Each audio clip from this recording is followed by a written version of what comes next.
Hey guys, welcome back.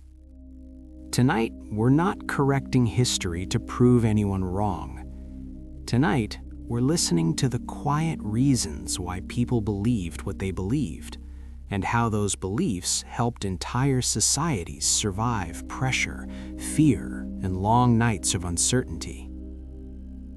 Most of us were taught that the Middle Ages were dark, ignorant, and brutal, that nomads were cruel by nature, that war was chaos, and that anyone who broke the rules threatened order itself.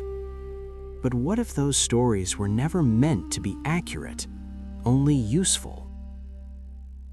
Tonight's journey drifts through misunderstood medieval facts, the radical hospitality of Mongol nomads, wars that learned restraint, and finally, one woman who was allowed to break the rules so that the system itself could breathe. This is not a story about heroes or villains. It's a story about how humans quietly adapt, how rules soften, violence learns limits, and exceptions keep civilizations from collapsing inward. So before you get comfortable, take a gentle moment to like this video and subscribe, but only if these deep sleep history stories help you find peace, sleep better, or simply reflect on our shared journey through time. Now, close your eyes, slow your breath, and let history unfold the way it was always meant to be heard. Softly, patiently, and just enough to carry you through the night. Some people imagine the Middle Ages as a long, unbroken night, a time when streets were dark, minds were closed, and fear ruled daily life. It's an image that feels familiar, almost comfortable, because it reassures us that we live in a brighter age now. But tonight, instead of rushing to correct facts, let's slow down and ask a quieter question. What if this picture of the Middle Ages was never meant to be accurate? What if it was meant to be useful? The idea of a dark Middle Ages did not come from medieval people themselves. It was shaped centuries later, carefully polished during the Renaissance, and sharpened again during the Enlightenment. These later ages needed a contrast. To appear awakened, they needed something to label as asleep. And so the Middle Ages became a shadow, stretched longer and darker than it ever truly was. When people say medieval Europeans believed the earth was flat, they're not describing medieval thought, they're repeating a modern myth. Educated medieval scholars knew the earth was round. They inherited this knowledge from ancient Greek astronomy, preserved it through Roman texts, and taught it in cathedral schools and early universities. The shape of the earth was not a secret, nor a controversy. It was background knowledge, so ordinary that it rarely needed defending. Yet the myth of medieval ignorance survived because it served a purpose. It made later generations feel clever simply by comparison. This pattern appears again and again. We imagine medieval cities as filthy, chaotic, and lawless, yet many towns had sanitation rules, regulated markets, and complex legal systems. We imagine medieval people as obsessed only with survival, yet they invested enormous effort into music, storytelling, humor, festivals, and quiet rituals of daily life. These were not signs of a society trapped in darkness. They were signs of a society managing reality with the tools it had. History becomes misleading not when facts are missing, but when complexity is removed. The Middle Ages were not a single mood or mindset. They were centuries of adaptation. People faced famine, disease, and war, yes, but they also faced ordinary mornings, shared meals, and long evenings by firelight. They did not wake each day thinking they lived in a dark age. They simply lived. The label came later. And once a label is attached, it reshapes memory.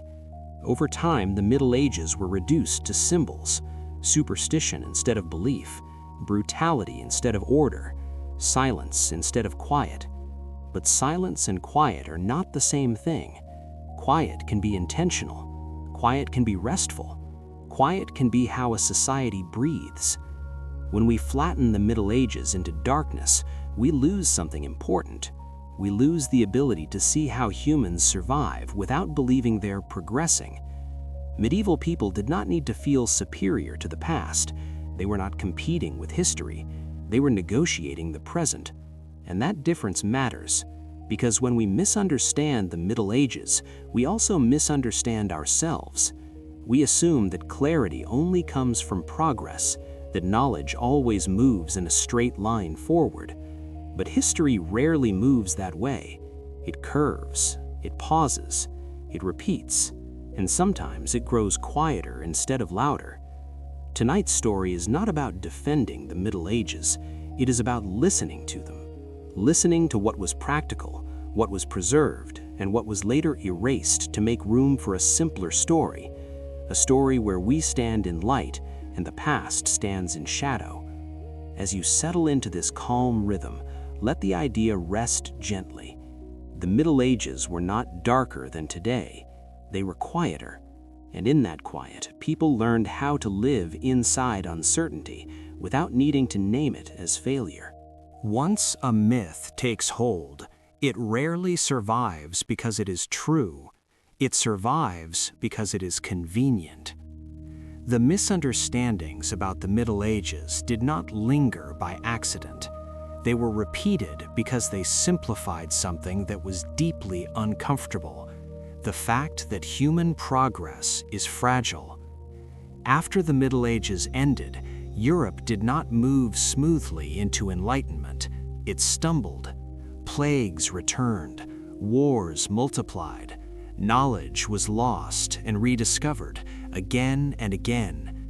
This rhythm was unsettling, so later generations reshaped the past into a straight line. Darkness behind them, light ahead. In that story, the Middle Ages had to be crude, backward, and fearful because that made modernity feel earned. But medieval life was not organized around ignorance, it was organized around limits. People knew how much they could control and how much they could not. They understood uncertainty as a permanent condition, not a temporary failure. That awareness shaped their thinking, their faith, and their daily habits.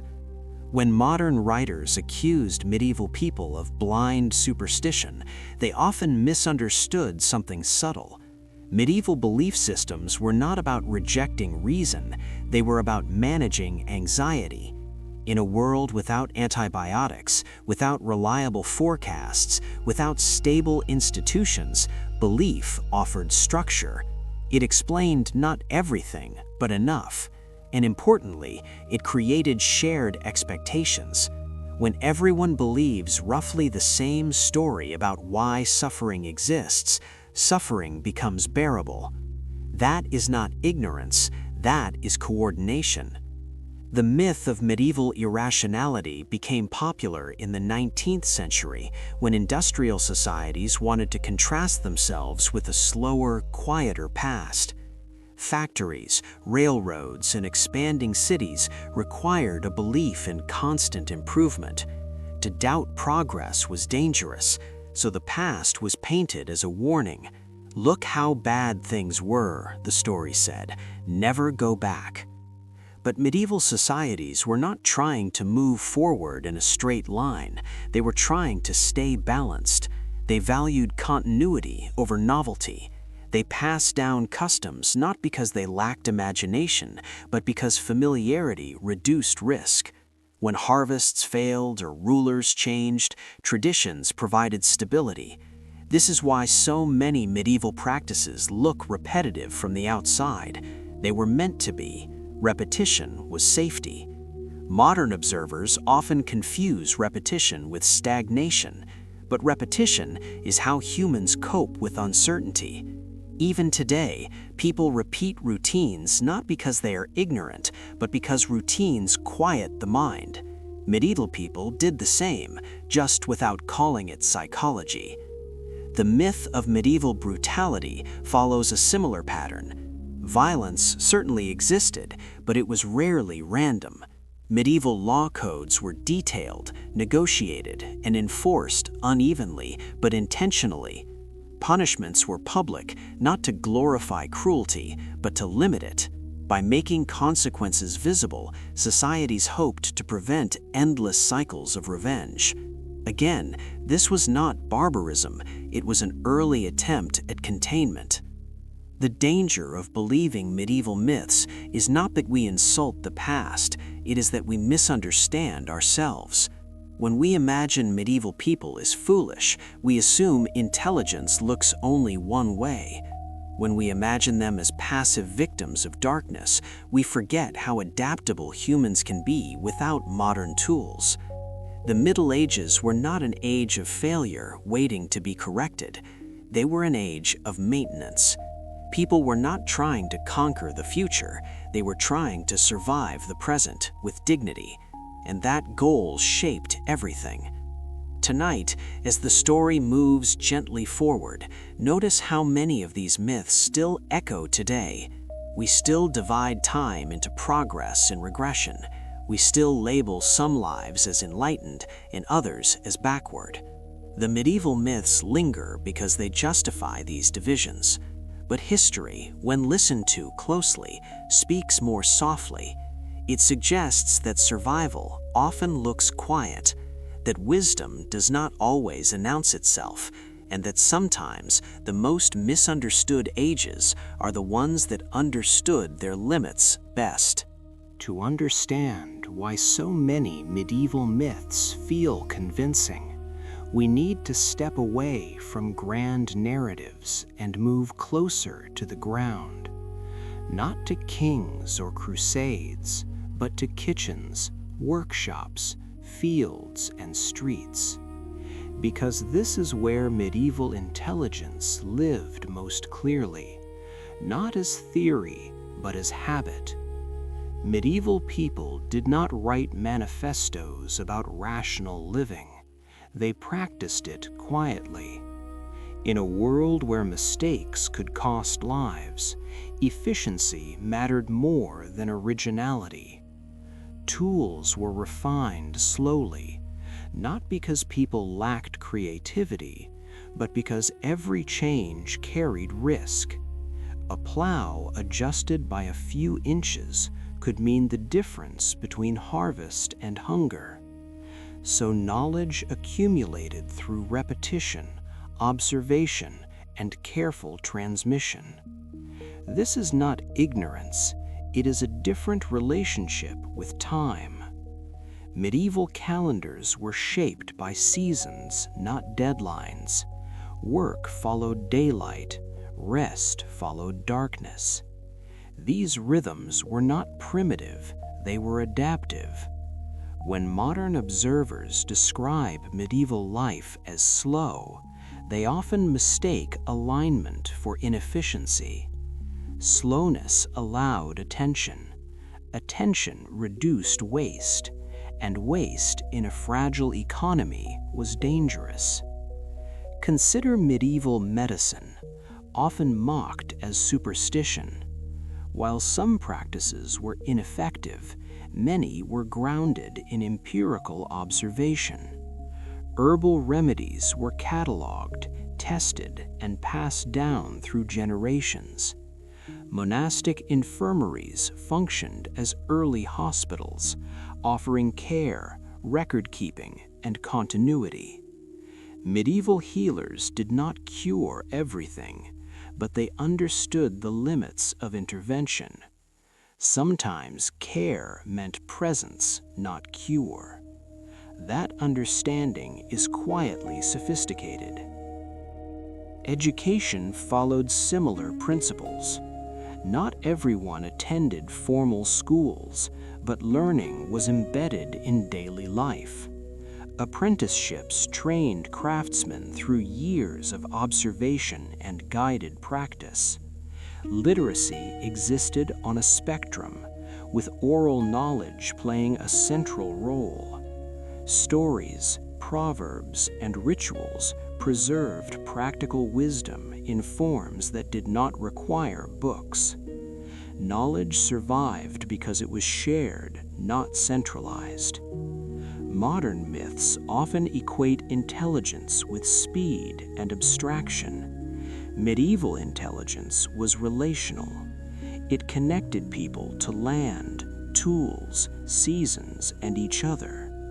This is why medieval communities invested heavily in shared spaces, markets, churches, guild halls.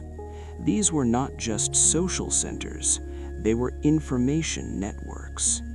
News traveled through conversation, skills were taught by demonstration, norms were reinforced through ritual.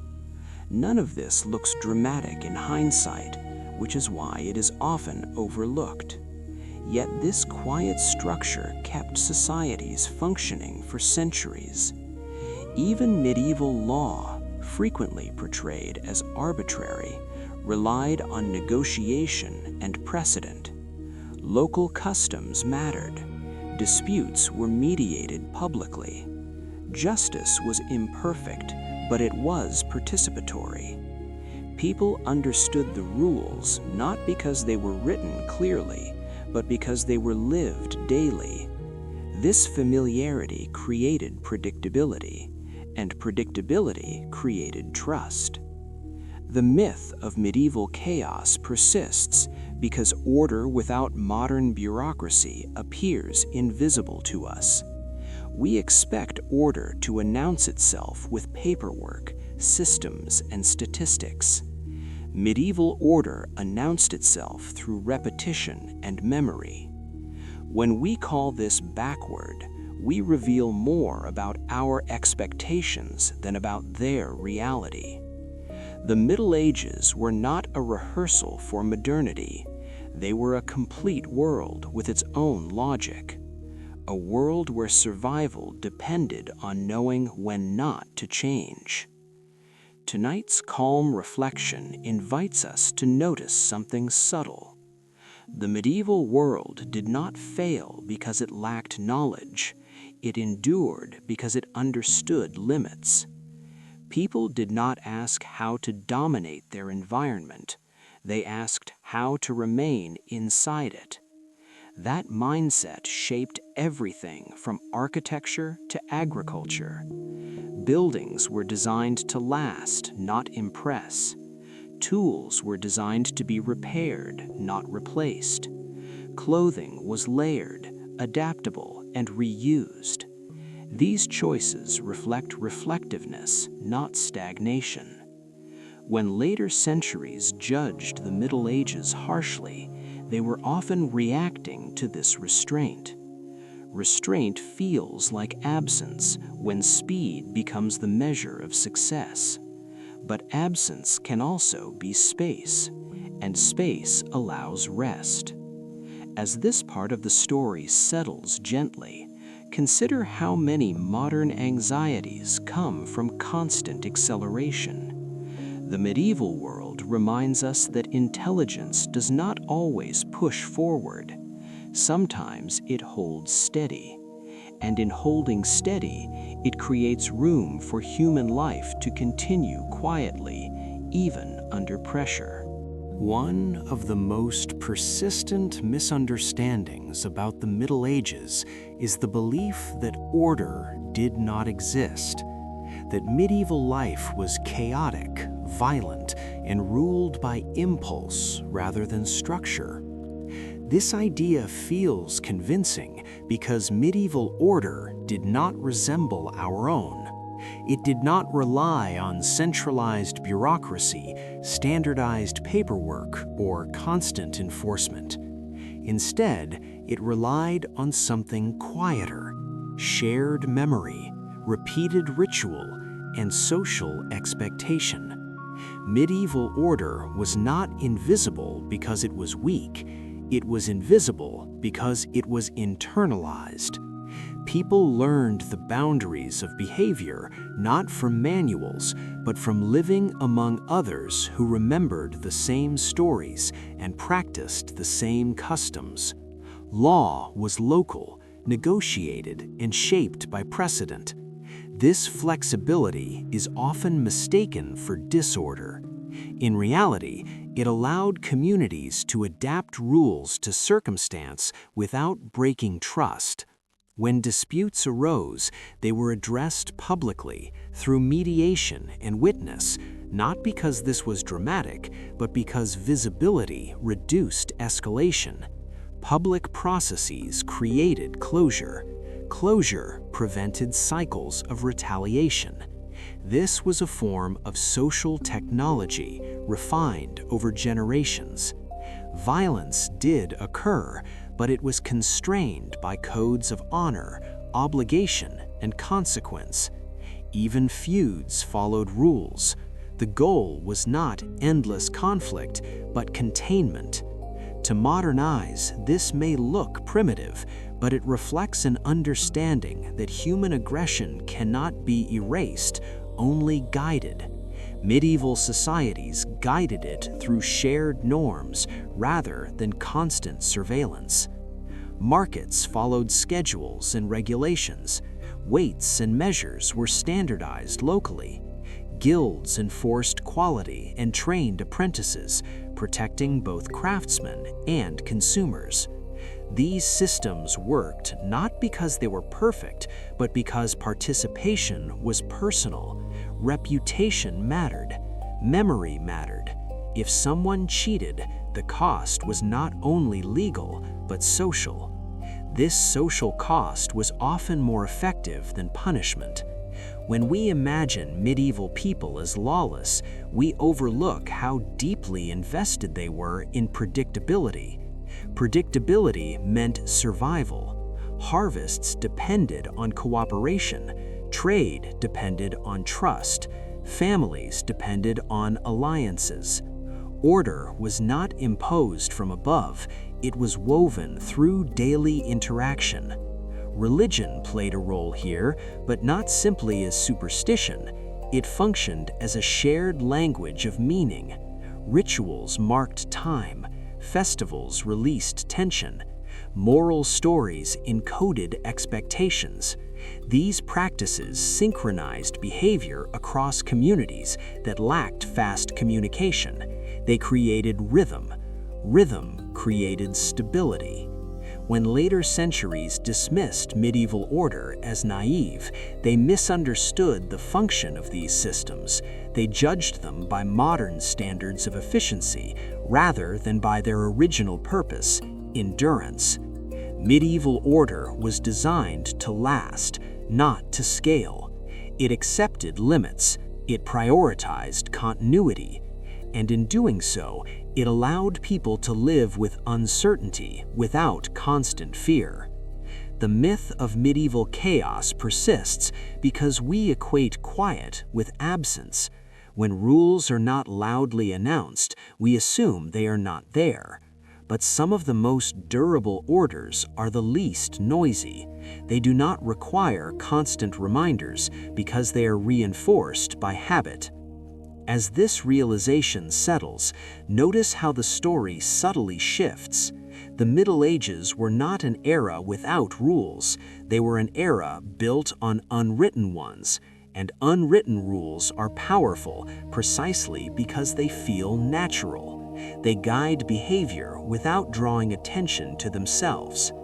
This is where our story begins to open outward, because once we see how medieval societies relied on quiet order, we begin to recognize the same pattern elsewhere. In nomadic cultures, in frontier settlements, in any place where survival depends on cooperation more than control. The Middle Ages remind us that order does not need to shout to function. Sometimes it only needs to be remembered. As this first chapter gently comes to rest, it becomes clear that the greatest misunderstanding about the Middle Ages was never about ignorance, violence, or darkness. It was about silence. Modern history often treats silence as absence, as if what is not loudly recorded does not matter. But medieval life was built around forms of silence that were intentional, protective, and deeply human. Silence was how tension was managed when words could escalate conflict. Silence was how knowledge was preserved when writing was scarce and memory was precious. Silence was how communities stayed coherent when certainty was impossible. The Middle Ages did not lack intelligence. They practiced a quieter kind of it. When later centuries rewrote medieval history, they favored noise. Declarations, revolutions, discoveries, and ruptures were easier to celebrate than continuity, so the past was rearranged to highlight moments of dramatic failure rather than long periods of subtle success. The quiet systems that held medieval life together were dismissed because they did not fit a narrative of progress. But progress is not the same as survival, and survival was the medieval priority. People lived close to limits. They knew when pushing further would invite collapse. That awareness shaped how they built, believed, governed, and remembered. When we label this caution as backwardness, we mistake restraint for fear.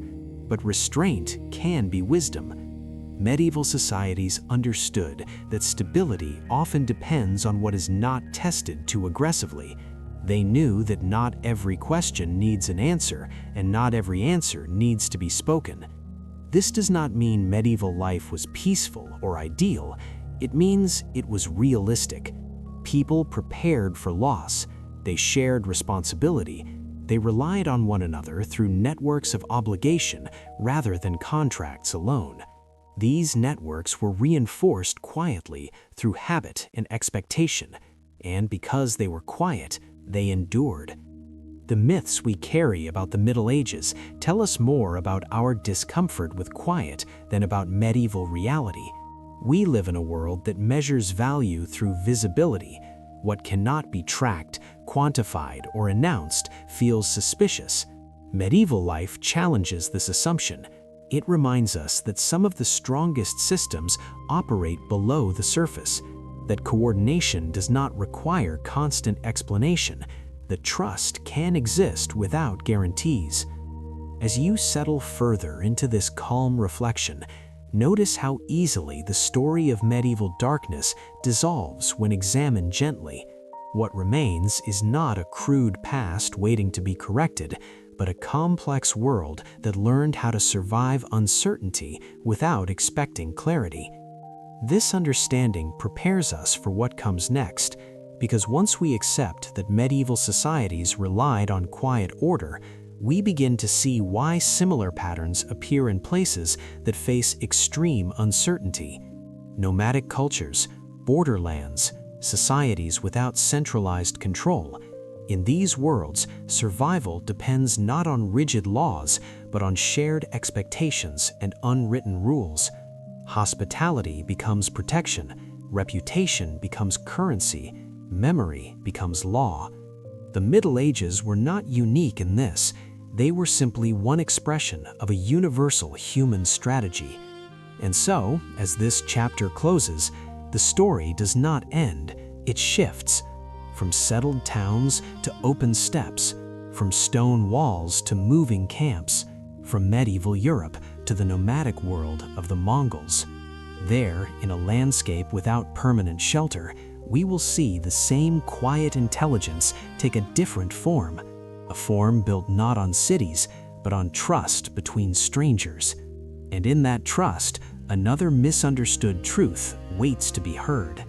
The Mongols are often remembered as a storm, a force that appeared suddenly, swept across continents, and vanished just as quickly. Their name is usually spoken alongside words like conquest, destruction, and fear. And yet, beneath that thunderous image, there existed a quieter truth, a truth that feels almost impossible at first.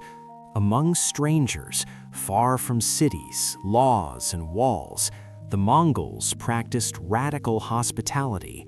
To understand why, we must first let go of the idea that kindness is always moral. On the open steppe, kindness was practical. It was not an expression of generosity, it was a response to uncertainty.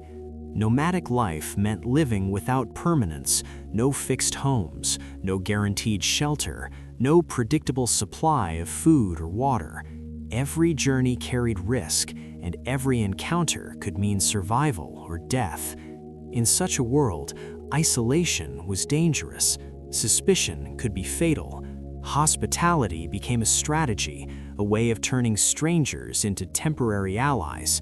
When a traveler arrived at a Mongol camp, they were often offered food, warmth, and rest before questions were asked. This was not naivety, it was calculation shaped by experience. The Mongols understood that tomorrow they themselves might be the ones arriving hungry at an unfamiliar fire. Hospitality created a web of mutual dependence across vast distances. It was a system built not on written contracts, but on memory and reputation. Stories traveled faster than armies. A family known for refusing aid would not be forgotten. In a land without borders, memory was the only enforcement. This is why Mongol hospitality appears so striking to modern eyes. We tend to associate kindness with safety and abundance. The Mongols associated it with danger and scarcity. The harsher the environment, the more essential cooperation became. On the steppe, no one survived alone for long. The wind erased tracks. Storms arrived without warning. Herds scattered. Survival depended on knowing when to share and when to trust. Hospitality did not erase violence. It existed alongside it. The same society that welcomes strangers could also destroy cities. This contradiction confuses modern observers, but it made sense within the Mongol worldview. Hospitality applied within the rules of the steppe. Violence applied when those rules were broken or when resistance threatened stability. Kindness was not unconditional. It was structured. It functioned like infrastructure, quietly supporting movement, trade, and communication across immense spaces. Without hospitality, the Mongol world would have collapsed under its own mobility. As this chapter opens, allow yourself to rest inside this paradox, a feared empire built on moments of trust, a brutal reputation sustained by gentle rituals at the edge of the fire. The Mongols remind us that in uncertain worlds, morality often gives way to survival logic, and survival logic can look from the outside like compassion. This is where our story begins, not with battles, but with a shared bowl, a quiet night, and the understanding that tomorrow is never guaranteed. On the open steppe, there were no city gates to close at night, no courts to appeal to, no written laws pinned to walls. Yet order existed. It existed not because it was enforced, but because it was remembered. Among the Mongols, memory carried weight. Reputation traveled across distances that written messages could not. A single act of generosity or refusal could echo through many camps, shaping how future encounters unfolded. This is why hospitality hardened into an unwritten law. Not because it was kind, but because it was reliable. In nomadic life, reliability is more valuable than strength. Strength can fail. Horses tire, weapons break, but reputation persists. The Mongols understood that every interaction added to a ledger that could not be erased. To refuse shelter to a stranger was not merely to deny aid, it was to declare yourself unpredictable. And unpredictability on the steppe was dangerous.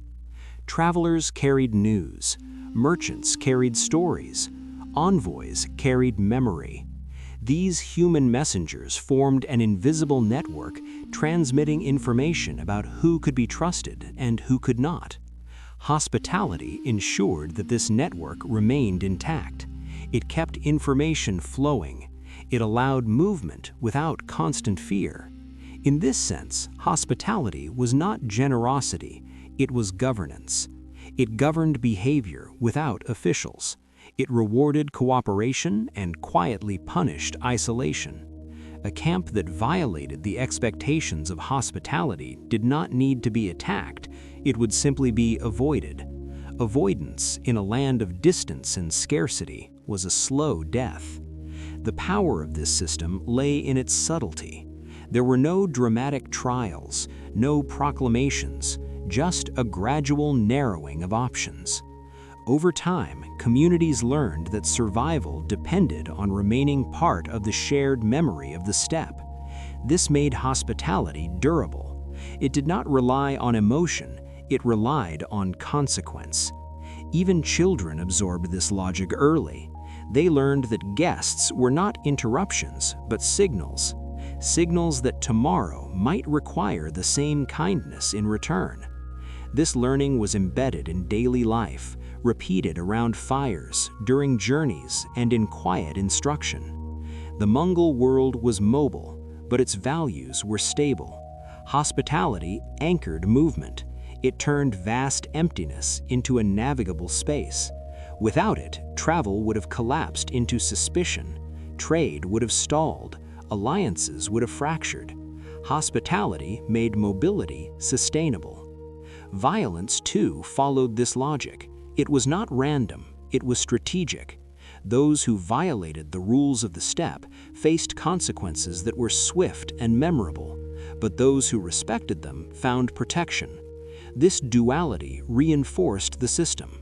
Kindness opened doors, hostility closed them. The Mongols did not confuse the two. Modern observers often struggle with this clarity. We expect kindness to be soft and violence to be cruel. The Mongol system was neither sentimental nor chaotic. It was precise. It recognized that trust is fragile and therefore must be protected by shared expectation. As you rest within this part of the story, notice how this feels different from written law. Written law aspires to permanence. Unwritten law adapts. It shifts with circumstance while preserving core values. On the steppe, adaptability was survival. Hospitality remained constant because everything else changed. Camps moved, seasons turned, power shifted, memory endured, and memory enforced what no document could. This is why hospitality became stronger than fear.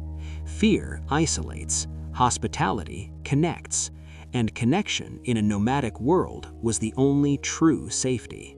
There were nights on the steppe when hospitality was not a principle, but a decision measured in heartbeats. Nights when the wind erased direction, when snow swallowed paths, when a rider appeared at the edge of firelight with nothing but exhaustion to announce them. In those moments, there was no time for moral debate. The choice to welcome or refuse was immediate, and its consequences were absolute. Mongol hospitality reveals its true meaning not in ceremony, but in these quiet emergencies. A stranger accepted into a camp brought risk. They might carry disease, deception, or danger. Yet refusal carried its own risk. The steppe remembered. The next storm would not care who had been generous and who would not, but people would. Over generations, this calculation became instinct. Hospitality turned into muscle memory. A bowl of milk, a place near the fire, a night of rest. These gestures were small, but on the steppe, small gestures meant survival. Travelers who lived through such nights carried more than gratitude. They carried stories. Stories of camps that opened their circle and camps that closed it. These stories did not remain private. They spread along trade routes, with caravans, with herds, with messengers moving faster than any decree. In this way, hospitality became a living archive. It recorded behavior without writing it down. It rewarded consistency and punished deviation. The Mongols understood that in a world without walls, trust must be portable. It must travel with people. That is why hospitality was extended even to rivals under certain conditions. Once accepted as a guest, a stranger was protected. To violate this protection was to unravel the system itself. The safety of the guest ensured the safety of the host tomorrow. This reciprocity was fragile, but it endured because it was necessary. Many historical accounts describe Mongol brutality in war and overlook the discipline that preceded it. War followed failure of trust. Hospitality followed its preservation. The steppe did not tolerate ambiguity for long.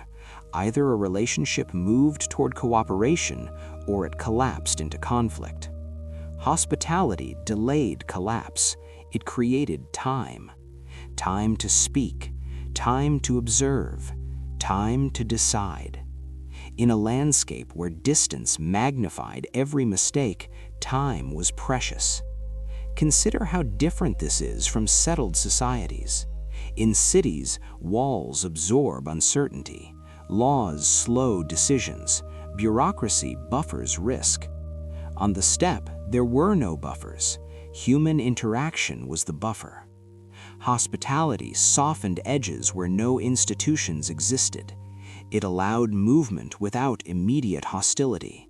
It permitted strangers to become known before being judged. This practice shaped Mongol expansion in ways often ignored. Their ability to traverse enormous distances depended not only on horses, but on networks of welcome.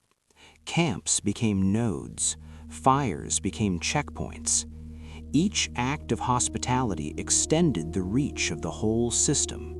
Without it, the Mongol world would have fragmented into isolated units. Hospitality stitched it together.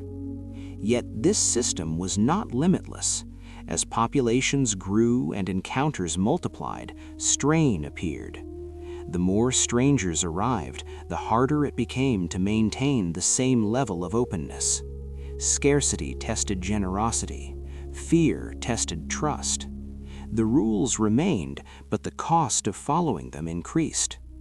This tension did not destroy hospitality immediately. It reshaped it. Boundaries tightened. Conditions were clarified. Protection was offered within narrower limits. The steppe adapted, as it always had. But the presence of strain is important to notice. It reminds us that soft rules survive only as long as they align with survival. When alignment breaks, something must change. As this part of the story drifts onward, let the image linger. A night wind, a shared fire, a decision made without witnesses. Hospitality was not idealism, it was realism under pressure. And realism on the steppe often looked like kindness. No system built on trust alone can remain unchanged forever. As the Mongol world expanded, the very success of hospitality placed pressure upon it. Camps grew larger, movement intensified, encounters multiplied. What once functioned smoothly within small, familiar networks now had to operate across wider distances and among people who no longer shared the same memory. The steppe became more crowded, not with bodies, but with uncertainty. Hospitality still existed, but it began to narrow. Invitations became conditional. Protection required clearer boundaries. This was not a moral failure, it was an adjustment.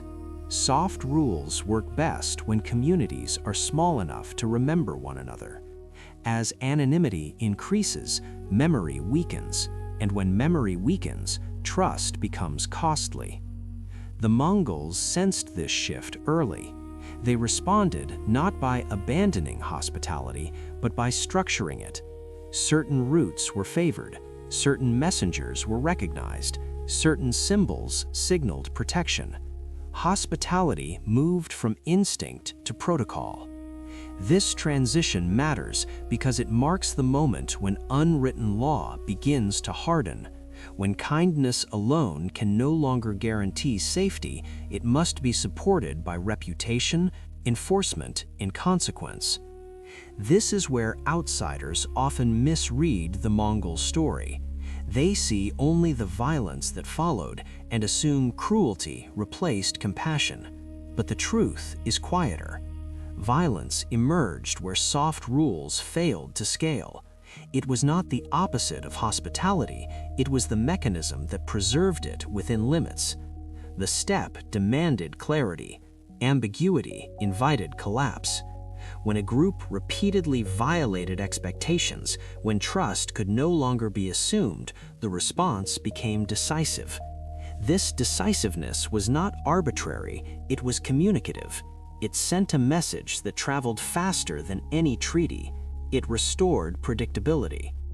In this way, violence functioned as punctuation, not narrative. It marked the end of negotiation, not its absence. Understanding this reframes Mongol expansion. The empire did not grow solely through terror.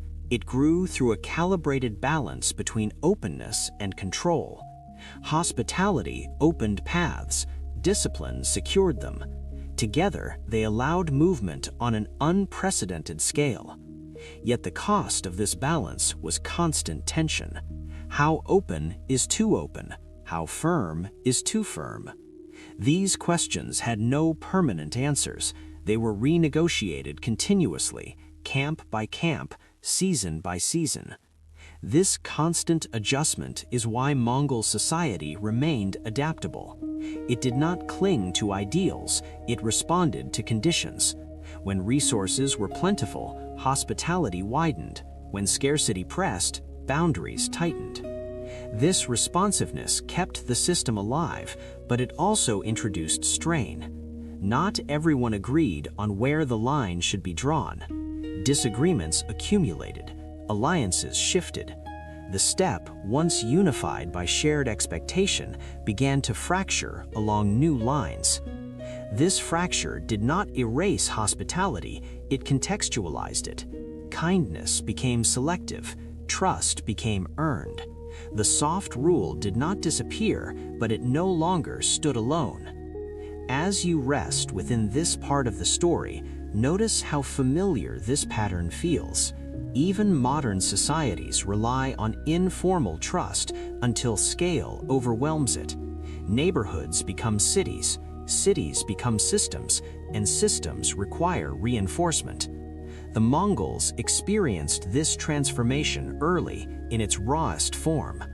Their story reminds us that kindness is strongest when supported by structure, and structure is most humane when it remembers why kindness existed in the first place. As this chapter approaches its close, the question lingers gently. What happens when soft rules reach their limit? The answer is not chaos, it is change, and change, when managed carefully, can preserve what mattered most. As this chapter settles, the meaning of Mongol hospitality becomes clear, not as a virtue to admire, but as a structure to understand. In the harshest environments, where certainty evaporates and institutions cannot take root, survival depends on systems that move with people. Hospitality was one such system. It functioned like a road without stones, a law without ink, a shelter without walls. It connected camps across distance and time, allowing movement to remain possible without constant conflict. This is why kindness on the steppe was never sentimental. It was calibrated, it had limits, and within those limits, it saved lives. When modern stories reduce Mongol hospitality to an anecdote, they miss its scale. This was not a series of generous moments, it was an infrastructure that enabled an empire to breathe. Trade flowed because merchants could expect rest. Intelligence traveled because messengers could expect protection. Alliances formed because strangers could become known before becoming enemies. Hospitality did what fortresses could not. It kept the world open just enough.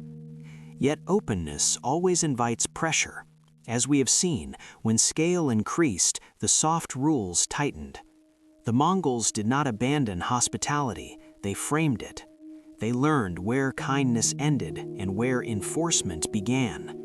This boundary was not fixed, it shifted with weather, resources, and memory.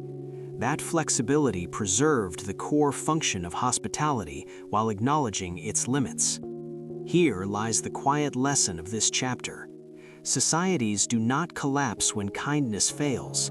They collapse when kindness is asked to do more than it can support. The Mongols recognized this early. They understood that trust must be protected, not exploited. When protection failed, they acted decisively to restore predictability. This decisiveness has often been misread as cruelty. In context, it was conservation. It preserved the conditions under which cooperation could exist at all. As you rest with this understanding, notice how it reframes the earlier paradox. A feared empire that welcomed strangers was not contradictory, it was coherent. Fear deterred violation, hospitality enabled connection. Together, they formed a balanced system suited to a world without permanence. This balance prepares us for what follows. Because once soft rules reach their limit, societies must find new ways to manage conflict. They must decide how force is used, when it is permitted, and how it is contained. The Mongol world answered this with clarity. Other societies answered differently. In settled lands where walls replaced movement and institutions replaced memory, violence took on new forms. It became ritualized, scheduled, and governed. The transition from the open steppe to fortified cities marks a shift from trust-based order to rule-based order, from hospitality to ceremony, from unwritten expectation to formalized control. As this chapter closes, let the image fade gently. A camp at dawn, tracks disappearing into grass, a traveler moving on, carrying warmth forward. The kindness offered was not an end in itself, it was a bridge. And across that bridge, history moves toward a different question. Not how to welcome the stranger, but how to contain the enemy. The answer to that question waits in the next chapter, where violence learns to follow rules and order learns to speak through ritual rather than memory. By the early 17th century, something unusual had happened to war. It had not disappeared, it had not become gentler, but it had learned how to behave. Across Japan, decades of near-constant conflict had given way to a fragile order under the Tokugawa shogunate. Violence was no longer chaotic movement across the land. It was contained, observed, and increasingly ritualized. And nowhere was this transformation more visible than during the siege of Osaka. To understand why Osaka mattered, we must first understand the fear beneath it. The Tokugawa regime had unified Japan, but unity did not erase memory. Old loyalties lingered. The Toyotomi clan, sheltered behind the massive walls of Osaka Castle, represented not just political resistance, but the possibility that chaos could return. The siege was not merely a military campaign, it was a test of whether violence could be controlled without unraveling society. What makes the siege of Osaka feel different from earlier wars is not the absence of blood, but the presence of structure. Armies moved with discipline, timelines were negotiated, seasons mattered, winter pauses were observed. Even confrontation followed patterns that limited escalation. This was not accidental. Japan had learned, through exhaustion, that endless warfare destroyed the very fabric it sought to defend. Samurai culture reflected this lesson. By this period, the samurai were no longer simply warriors. They were administrators, scholars, and symbols of order. Their code of honor emphasized restraint as much as bravery. Violence was permitted, but only within defined bounds. To fight without discipline was to threaten the stability that gave their status meaning. During the siege, this ethos shaped every decision.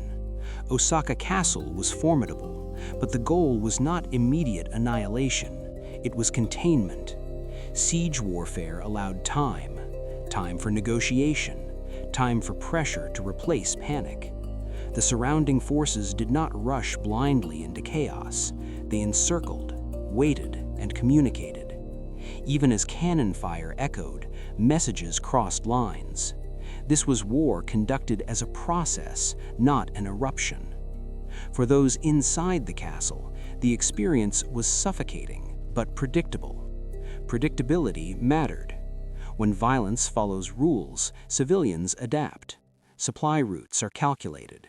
Morale is managed. Fear becomes something that can be endured rather than something that shatters the mind. This is a difficult truth, but an important one.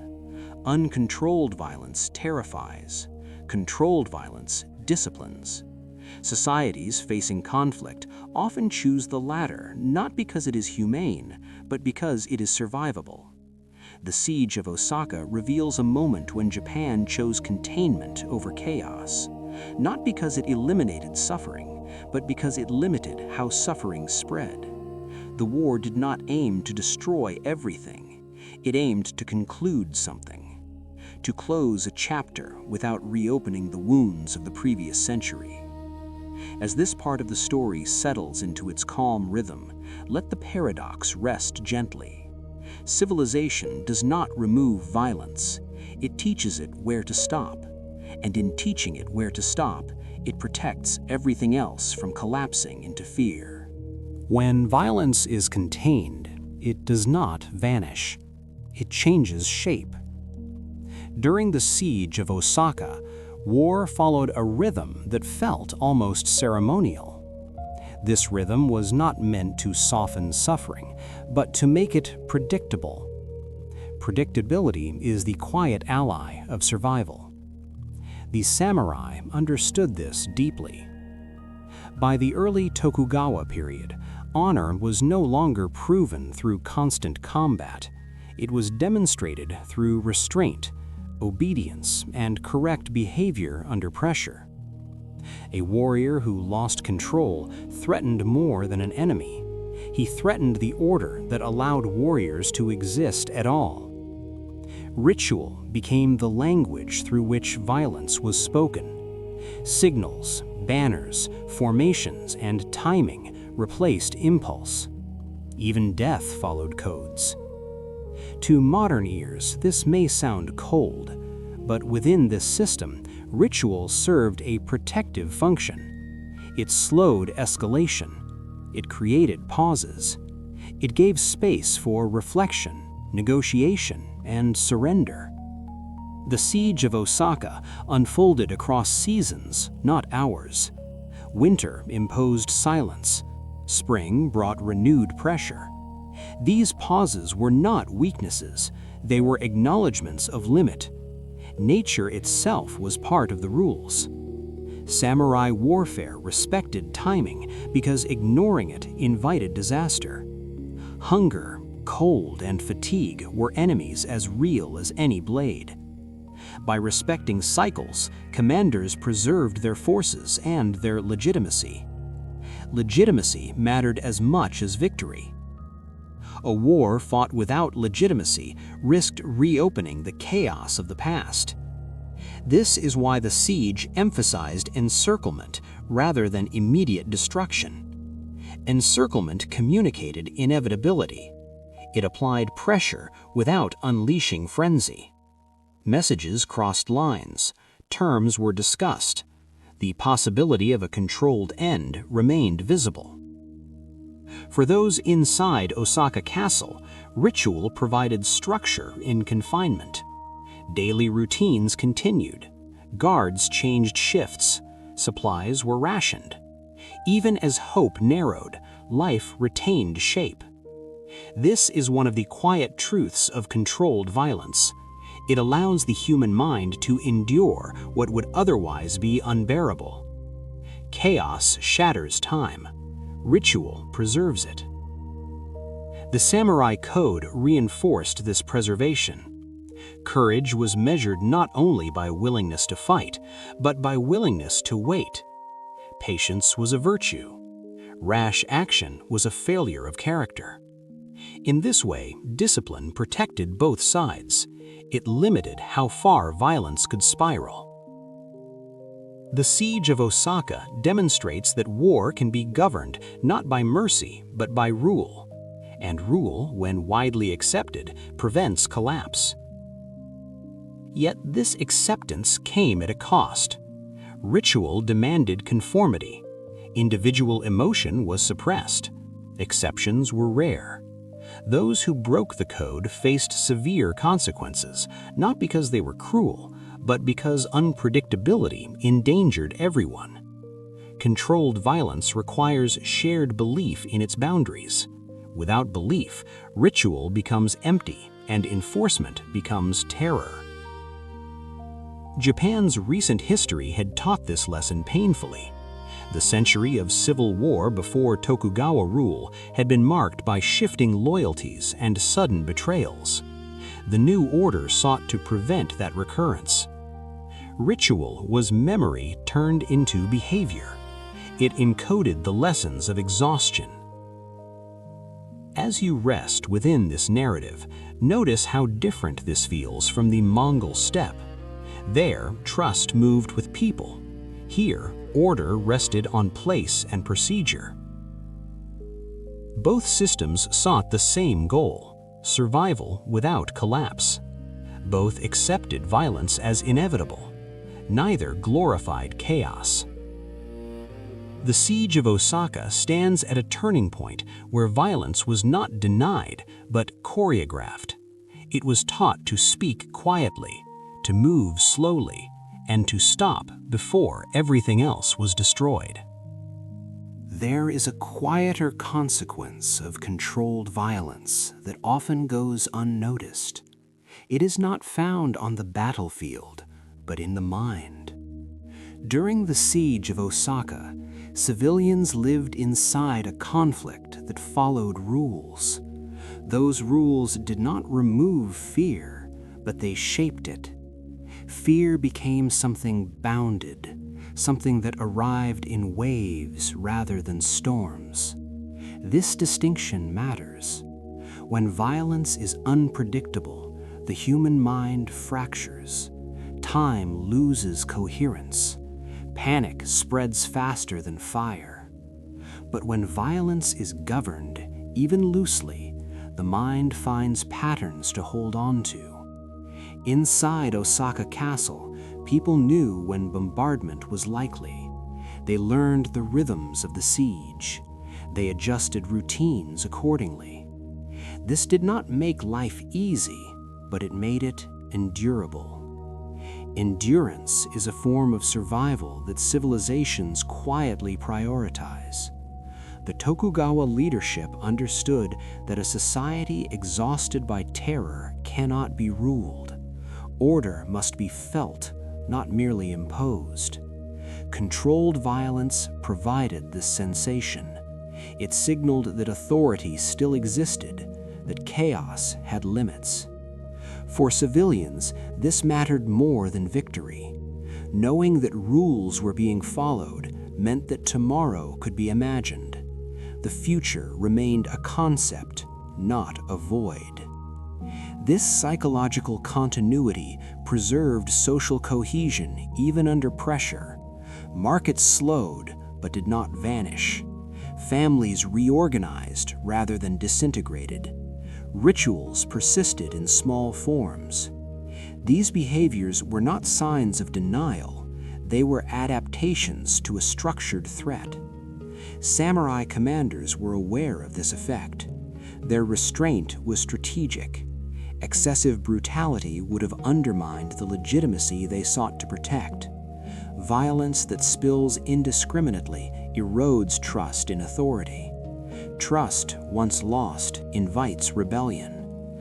Thus, control was not mercy, it was governance. Governance aimed at keeping the social fabric intact while force was applied. This balance is fragile. It requires constant signaling that the rules still matter. Every breach risks unraveling the illusion of order. During the siege, breaches occurred, but they were addressed swiftly to prevent contagion. Discipline restored predictability. Predictability restored calm. Calm allowed society to continue functioning within narrowed boundaries. The contrast with earlier periods of Japanese warfare is stark. In times of unchecked conflict, villages emptied, loyalties dissolved, and trauma lingered for generations. The Tokugawa era sought to end this cycle. The siege of Osaka became a demonstration, not of mercy, but of managed force. It showed how violence could be used without consuming everything around it. This does not mean the system was humane in a modern sense. Suffering remained, loss was real. But suffering was contained within a narrative of order. This containment allowed people to place their pain within a story that had an ending. Endings matter. They give meaning to endurance. As you drift with this part of the story, notice how control shapes not only actions, but emotions. It channels fear into anticipation. It transforms panic into vigilance. This transformation is subtle but powerful. It allows societies to survive prolonged stress without dissolving. Yet there is a cost. Control demands compliance. It suppresses deviation. Those who cannot conform are crushed quietly. The protection of many relies on the exclusion of few. This trade-off is the shadow of controlled violence. It is tolerated because the alternative feels worse. Chaos threatens everyone. Control sacrifices some. The siege of Osaka reveals this moral tension without resolving it. It shows us a society choosing endurance over purity, stability over innocence. As this part closes, the question sharpens gently. What happens when control becomes too tight, when the rules that protect also suffocate? The answer does not lie in this chapter alone. It lies ahead, where exceptions emerge as pressure valves and individuals step beyond the boundaries to allow the system to breathe. Every system that survives long enough discovers a quiet truth. Control, when perfected, becomes heavy.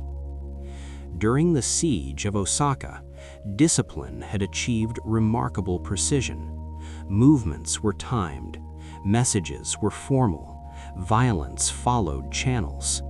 And yet, beneath this order, pressure accumulated. Pressure does not announce itself. It gathers silently in routines repeated too carefully, in rules obeyed without question. The Tokugawa order recognized this danger. A system that never bends eventually breaks. This is why even within controlled warfare, moments of release appeared, not as chaos, but as sanctioned exceptions. These exceptions were subtle. A pause extended longer than necessary. A negotiation reopened after it should have closed. A mercy granted quietly to preserve morale. Such moments did not undermine discipline, they sustained it. By allowing limited deviation, the system prevented explosive rebellion. In Osaka, commanders understood that absolute rigidity would transform endurance into desperation. Desperation invites recklessness. Recklessness destroys control. Thus, the siege included gestures that relieved tension without surrendering authority. Supplies were allowed through under conditions. Time was granted for rituals within the castle. Communication remained possible even as pressure increased. These were not acts of kindness in a moral sense. They were valves. They released just enough pressure to keep the structure intact. This pattern appears across stable societies. Rules function best when paired with recognized exceptions. Exceptions remind people that the system serves survival, not the other way around. In Japan's case, the memory of civil war remained vivid. Leaders had seen what happened when control vanished. They had also seen what happened when it became unbearable. The siege of Osaka balanced on this narrow path. The castle itself became a symbol of contained defiance. It was allowed to exist, to resist, to hold identity, until the moment control required closure. That moment, when it came, was decisive, not frenzied. The lesson is unsettling but clear. Civilization does not progress by eliminating violence or suppressing resistance completely. It progresses by deciding where resistance is tolerated and where it must end. The tolerance is temporary, the ending is firm. Together, they create a rhythm that societies can endure. As you rest with this realization, notice how different this is from modern assumptions. We often imagine that peace comes from removing conflict. History suggests otherwise. Peace comes from managing conflict so carefully that life continues alongside it. The siege of Osaka illustrates this management in its most refined form. Discipline shaped violence. Exceptions shaped discipline. Neither could exist alone. Without control, exceptions become chaos. Without exceptions, control becomes suffocation. The Tokugawa system walked this line deliberately. It accepted the discomfort of tension as the price of stability. This acceptance did not erase suffering, but it prevented annihilation. The siege ended not in a sudden collapse, but in a closing act that signaled finality. Finality matters. It tells society that pressure has an end. Without that assurance, even controlled systems unravel. As this part of the story eases toward stillness, hold the image gently. A city surrounded yet breathing, a system firm yet flexible, violence present yet contained. These balances are fragile, but they are how civilizations last. As the siege of Osaka drew toward its conclusion, the question it had been quietly asking became impossible to ignore. How much control is enough? The Tokugawa system had demonstrated that violence could be disciplined, ritualized, and contained. It had shown that war, when taught where to stop, could protect society from tearing itself apart. Yet the very success of this control revealed its boundary. Order, when complete, leaves no space to breathe. The siege ended decisively, not chaotically. The outcome was clear. Authority reasserted itself. The message traveled across Japan. The era of fragmented loyalties was over. This clarity was necessary. Without it, controlled systems dissolve into uncertainty. But clarity also closes doors. After Osaka, the Tokugawa peace would bring stability and stillness. Samurai would become administrators. Ritual would deepen. Deviation would narrow. What had preserved society during conflict would now shape it during peace. This is the moment where the narrative of controlled violence turns inward. When force is no longer needed daily, its rules harden into norms. What was once a method becomes an identity, and identity resists change. The siege of Osaka thus stands not only as the end of a war, but as the beginning of a different tension. The tension between stability and vitality, between order and adaptability. Societies that master control must then confront its cost. Too little control invites chaos. Too much control invites stagnation. History rarely offers clean solutions. Instead, it offers patterns. One such pattern is the emergence of exceptions. individuals who step beyond the rules without destroying them, figures who absorb pressure so the system does not crack. These exceptions are not accidents, they are responses. They appear when structure becomes too tight. The Mongol world answered this tension with mobility and hospitality.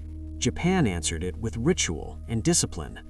Both solutions worked for a time, but both also created environments where individuality narrowed, where deviation became dangerous, where the system needed a release that it could not officially authorize. This is where our story moves next, away from armies and sieges and toward a single life that embodied controlled defiance, a life that did not seek to overthrow order, but to exist differently within it.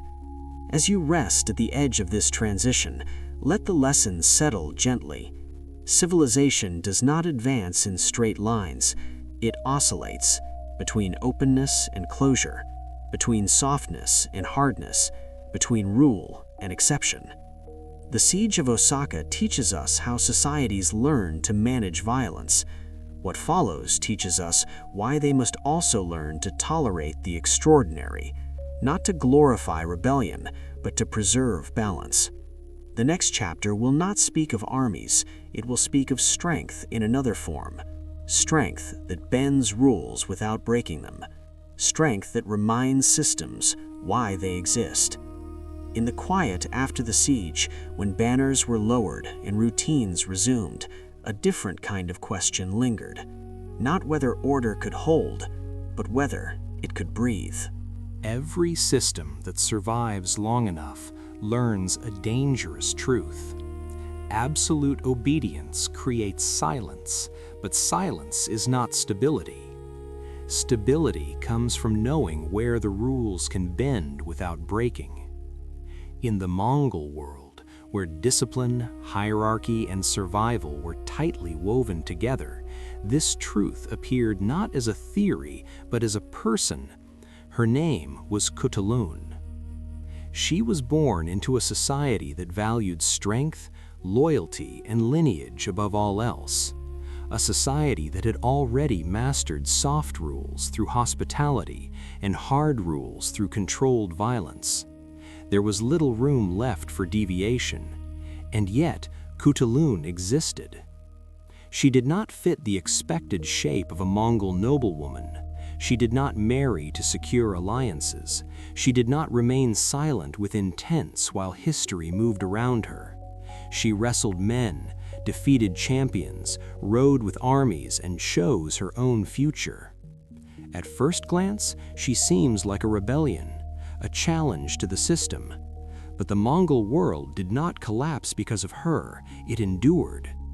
This is the first clue to her true role.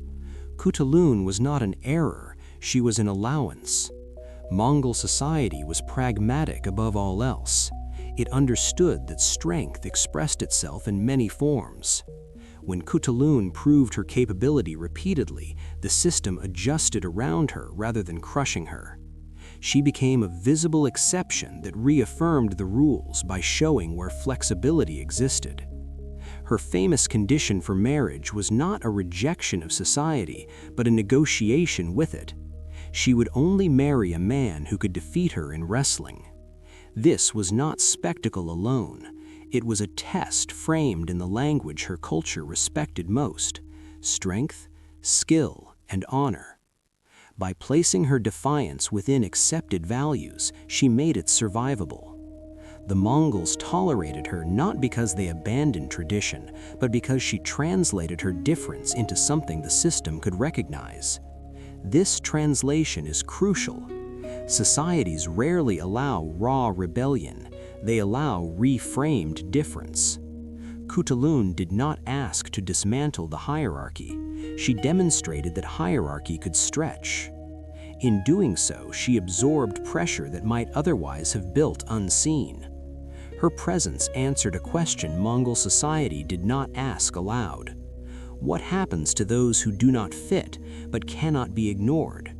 The answer, in her case, was permission. Limited, conditional, but real. This is why her story feels so modern. not because she was free in a modern sense, but because she navigated constraint intelligently. She did not escape the system, she learned how to live as its exception. As this chapter opens, rest inside this understanding. Khutulun was not a symbol of equality, she was a symbol of balance, a reminder that systems survive not by uniformity, but by knowing when to bend. To understand why Khutulun was allowed to exist as she did, we must look past heroism and into structure. Mongol society was not sentimental. It did not preserve people because they were admirable. It preserved what worked, and Khutulun worked. She emerged from a lineage where competence mattered more than appearance. Her father, a powerful prince closely tied to imperial authority, understood that strength was not merely physical force. It was influence, loyalty, and the ability to command respect without constant enforcement. Khutulun embodied these qualities naturally. When she wrestled and won, she did more than humiliate challengers. She clarified hierarchy. Each victory reaffirmed that authority flowed from ability. This clarity stabilized the system rather than threatening it. In rigid hierarchies, ambiguity is dangerous. Khutulun removed ambiguity. People knew exactly where she stood. This reduced friction. It prevented quiet resentment from festering. In this way, her exceptions simplified the social map. The Mongol world valued visible order. Khutulun made order visible through performance. Her public contests were not private rebellions. They were communal rituals that reaffirmed shared values. Strength was respected. Honor was tested. Skill was rewarded. By operating within these values, she became legible to the system. Legibility is the key to survival inside any structure. Those who are unintelligible are often erased. Khutulun made herself unmistakably intelligible. She did not reject Mongol norms, she mastered them, and mastery granted permission. This permission served a deeper function. It allowed society to release pressure around gender and role without rewriting its foundations. Many women lived constrained lives. That pressure did not vanish, it accumulated. Khutulun absorbed it. She became the exception that prevented widespread questioning. This may feel uncomfortable, but it is historically common. Systems often preserve themselves by allowing a few to stand apart. These figures become symbolic outlets. They demonstrate possibility without opening floodgates. For the Mongols, this was enough.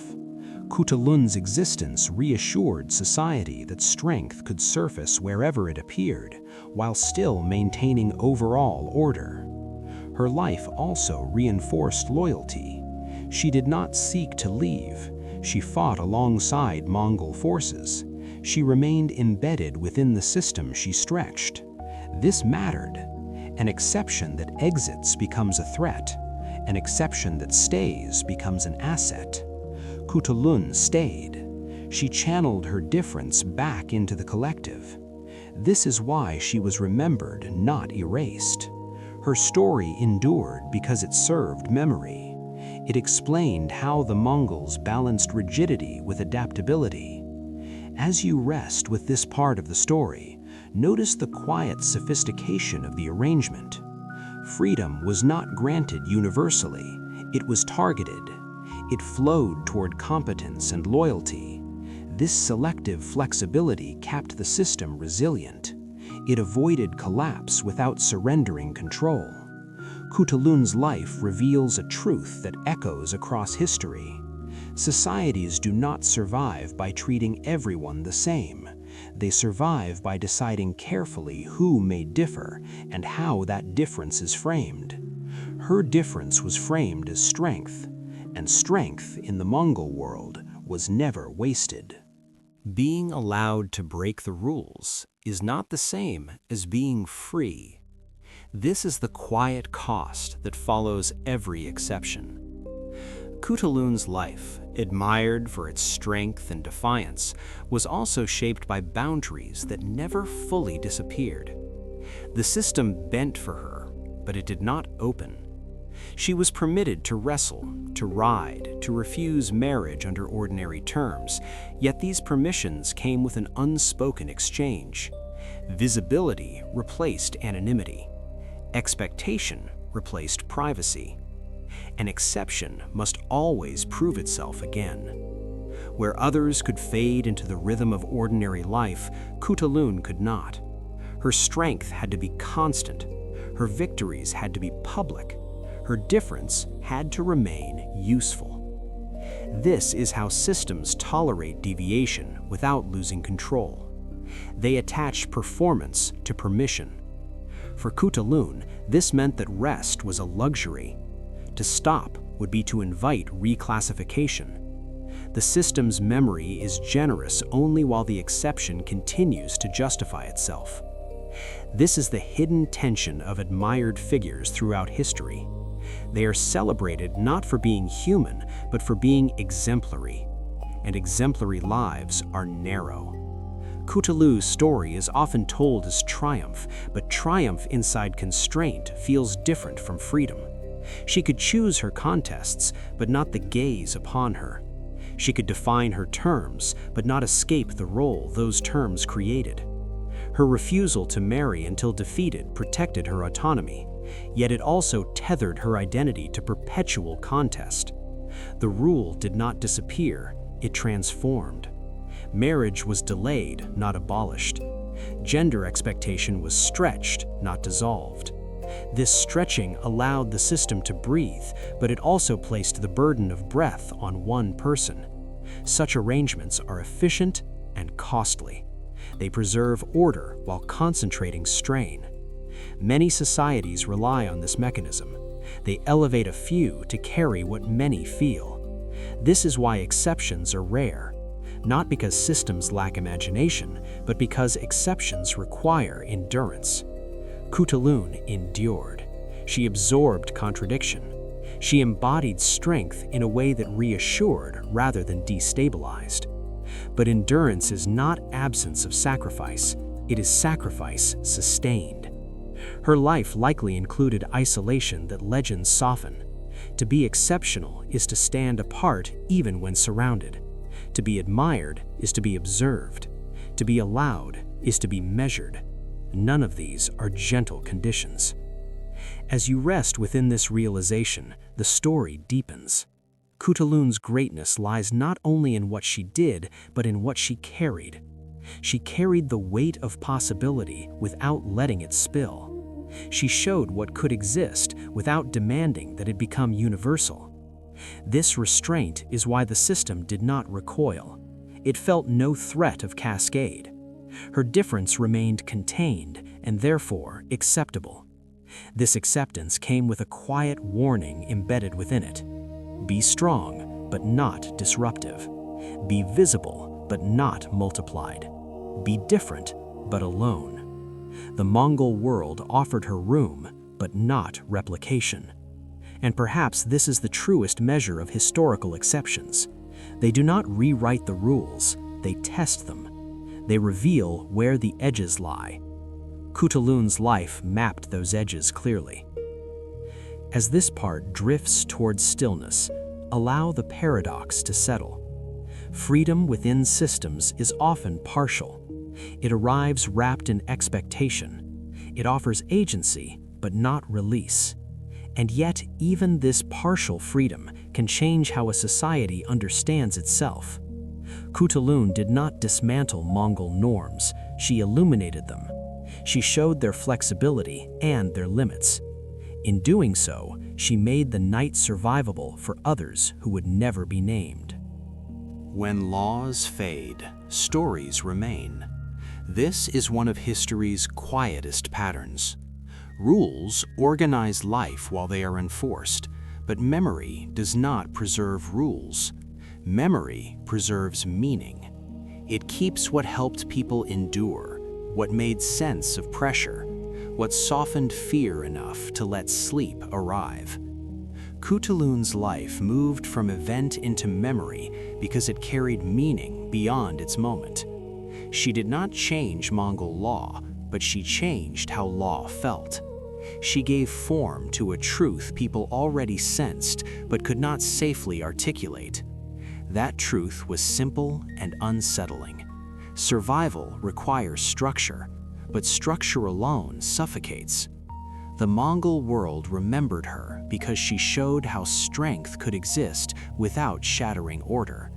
In a society defined by motion, conquest, and control, she embodied a different stability. Not the stillness of obedience, but the balance of tension held without snapping.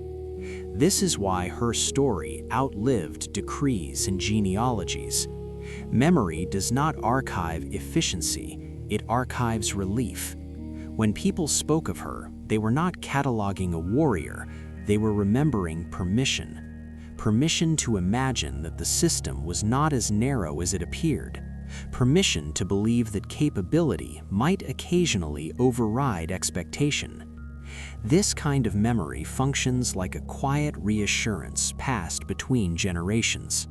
It does not demand change, it offers comfort. In times of rigidity, comfort becomes precious. Over time, the details of her life blurred. What remained was the shape of her presence, a woman who wrestled, a woman who chose, a woman who stood inside power without being consumed by it. These simplified contours allowed her story to travel. Complexity dissolves in transmission, meaning survives. This process is not distortion, it is selection.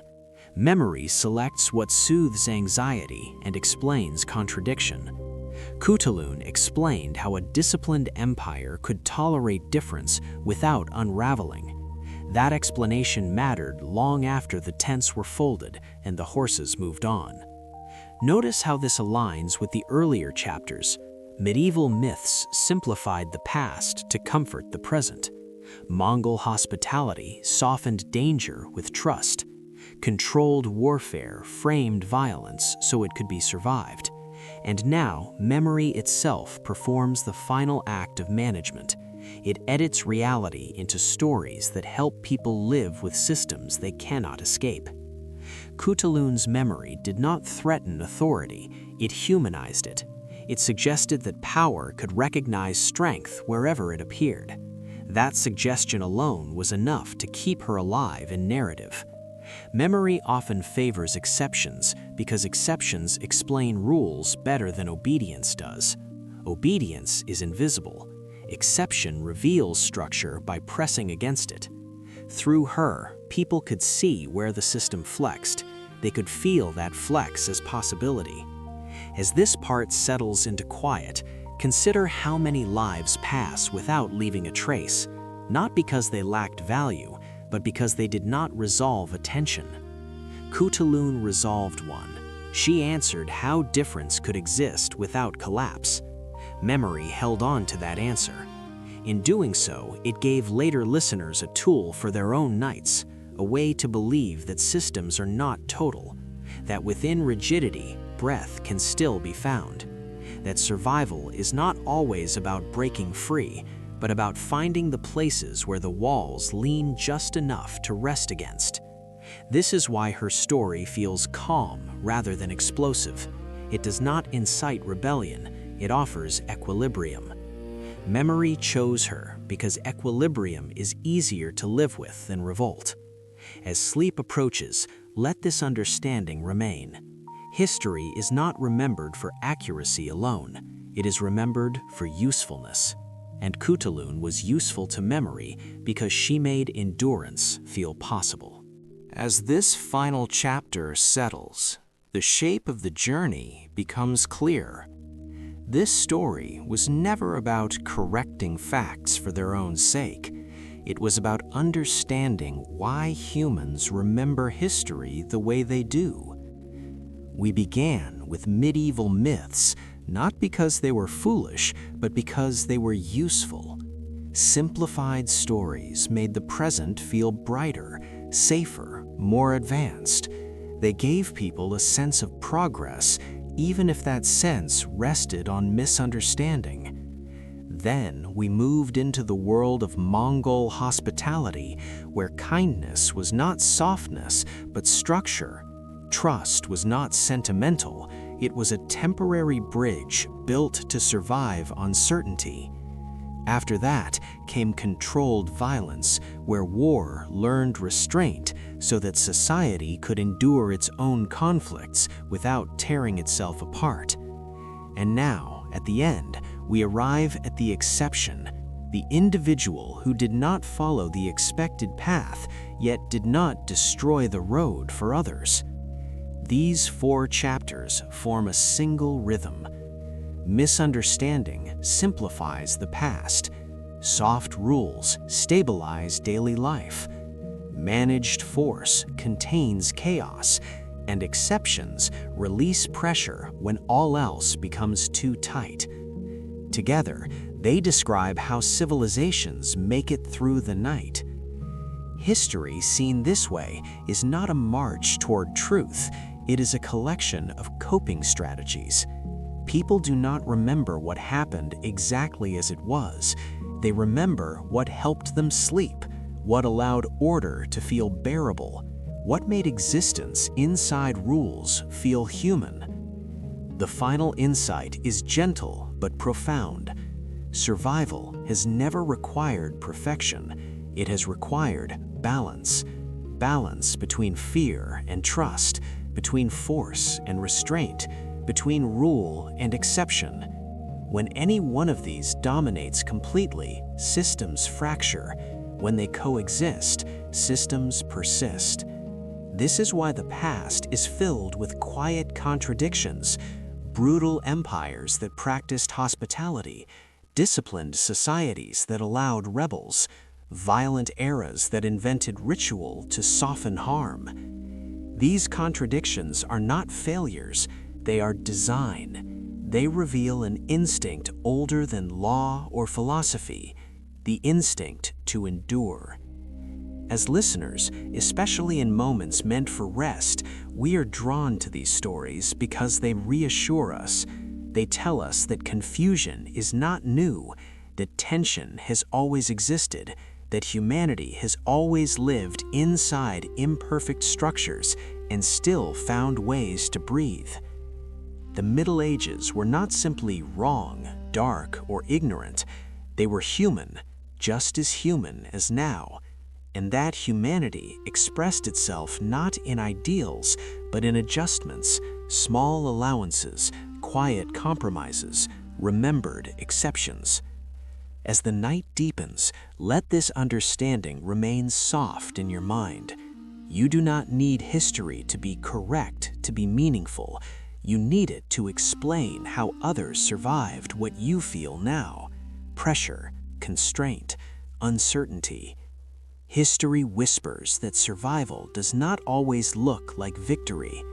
Often it looks like adaptation, like choosing what to believe, like deciding where kindness is necessary, like agreeing on where violence must stop, like allowing one person to live differently so that many others can continue without asking dangerous questions. In this way, history becomes a companion rather than a lesson. It does not demand attention, it offers reassurance. The reassurance that systems have always been fragile, that people have always known this, and that they have always found quiet ways to keep going. This is why history was never truly about being right, it was about surviving the night. And tonight, as you rest, you are doing the same.